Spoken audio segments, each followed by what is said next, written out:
ज्या गावात आम्हाला बूथ लावायला परमिशन नव्हती त्या गावाचं 1200 मतदान होतं एका गावाचं. तिथं 601 मतदान साहेबांना पडलं आणि समोरच्याला 600 मतदान पडलं. साहेब एक मतदान त्या गावात पाटलाचंच गाव पुरं टोटल पाटलाच गाव एक मताला साहेब पुढे निघेल.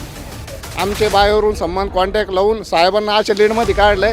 यांना पळती भूमिका मिटवली. त्यांना 28 सभा एका दिवसात घेतल्या येवला तालुक्यात जरांग्यानं 28 सभा घेतल्या. वैजापूर संभाजीनगरची जी हद्द आहे तिथून तर नाशिकच्या हद्द लासलगावच्या शेवटपर्यंत 28 सभा घेतल्या. साहेब एक साईड सभा होती त्याची एक साईड सभा होती. त्याने XYZ अजून एक व्यक्ती आणला होता एका विशिष्ट ह्याच्यातला तो दुसऱ्या साईडनं सभा घेत होता. तरी त्यांच्याकडून काहीच वाकडं नाही झालं. साहेब जबरदस्त मतांनी निवडून आले. हां विरोध करून द्या ना. भुजबळ साहेबांना विरोध करणारे लई पकाटे फार मंत्र कुठून असतील नसतील ते तरी साहेब कोणाला घाबरत नाही. मंत्रालय साहेब पुढून लटलट कापत हे निश्चित आहे. आम्ही येवला ते साहेब जवळून पाहणार माणूस आहे.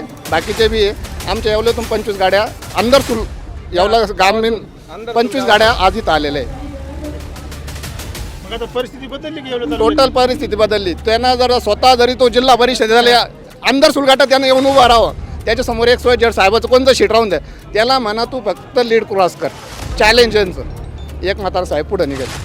भुजबळ साहेबांना यांनी जातीवादावरून खूप त्रास दिला म्हणजे मतदानाला आम्हाला बूथ लावायला परमिशन ठेवली नव्हती. अंदरसूलमध्ये गावात येवला अंदरसूलच्या परिसरात बूथ लावायला परमिशन न ठेवली. काही ठराविक गावं त्यांचे होते तिथले आपले पूर्ण गेले का त्यांना ते उस्कटून लावित होते.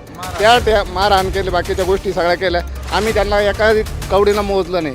आमचे बाहेरून संबंध कॉन्टॅक्ट लावून साहेबांना अशा लीडमध्ये काढलं. यांना पळती भूमिका मिटवली. त्यांना 28 सभा एका दिवसात घेतल्या येवला तालुक्यात जरांग्यानं 28 सभा घेतल्या. वैजापूर संभाजीनगरची जी हद्द आहे तिथून तर नाशिकच्या हद्द लासलगावच्या शेवटपर्यंत 28 सभा घेतल्या. साहेब एक साईड सभा होती त्याची एक साईड सभा होती. त्याने XYZ अजून एक व्यक्ती आणला होता एका विशिष्ट ह्याच्यातला तो दुसऱ्या साईडनं सभा घेत होता. तरी त्यांच्याकडून काहीच वाकडं नाही झालं. साहेब जबरदस्त मतांनी निवडून आले.